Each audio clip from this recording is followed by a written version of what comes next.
दैनिक Bible वचन संत पौलुस का फिलेमोन के नाम पत्र अध्याय 1 वचन 7 से 20 और आज का सुसमाचार संत लूकास के अनुसार अध्याय 17 वचन 20 से 25। संत पौलुस का फिलेमोन के नाम पत्र अध्याय 1 वचन 7 से 20।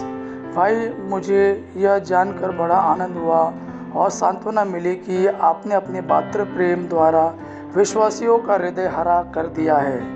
इसलिए यद्यपि मुझे आपको अपने कर्तव्य का स्मरण दिलाने का पूरा अधिकार है, फिर भी मैं पात्र प्रेम के नाम पर आपसे प्रार्थना करना अधिक उचित समझता हूँ। मैं पौलुस, जो बूढ़ा हो चला और आजकल ईसा मसीह के कारण कैदी भी हूँ, ओनेसिमुस के लिए आपसे प्रार्थना कर रहा हूँ। वह मेरा पुत्र है, क्योंकि मैं कैद में उसका आध्यात्मिक पिता बन गया हूँ। आपको पहले ओनेसिमुस से कोई विशेष लाभ नहीं हुआ था, अब वह आपके लिए भी उपयोगी बन गया है और मेरे लिए भी।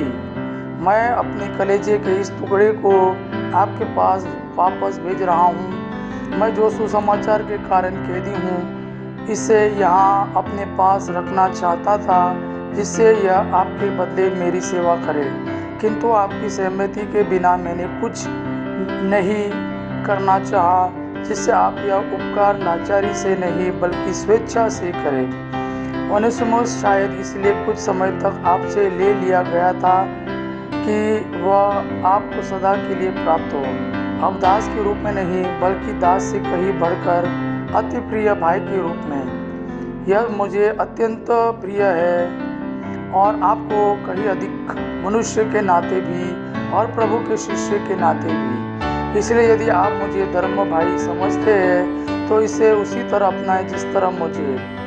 यदि आपको इससे कोई हानि हुई है या इस पर आपका कुछ कर्ज है तो मेरे खर्चे में लिखे। मैं पौलुस अपने हाथ से लिख रहा हूँ, मैं उसे चुका दूंगा।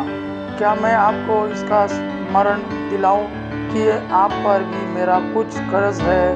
आप तो मेरे ही है। भाई, प्रभु के नाम पर मुझे आपसे कुछ लाभ हो, आप मसीह के कारण मेरा हृदय हरा कर दें। आज का सुसमाचार संत लूकास के अनुसार अध्याय 17 वचन 20 से 25।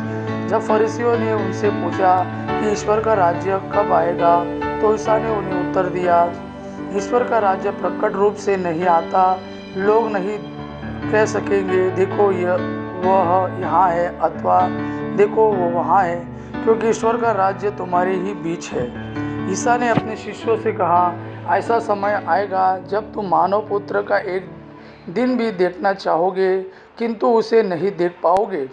लोग तुमसे कहेंगे देखो वह यहाँ है अथवा देखो वह वहाँ है, तो तुम उधर नहीं जाओगे, उनके पीछे नहीं दौड़ोगे।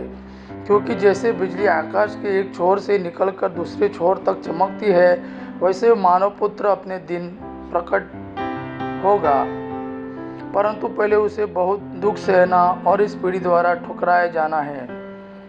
यह प्रभु का वाणी है। प्रभु को धन्यवाद। आबा पिता की महिमा और पुत्र यीशु का प्रेम आप पर सदा सर्वदा बना रहे। आमीन।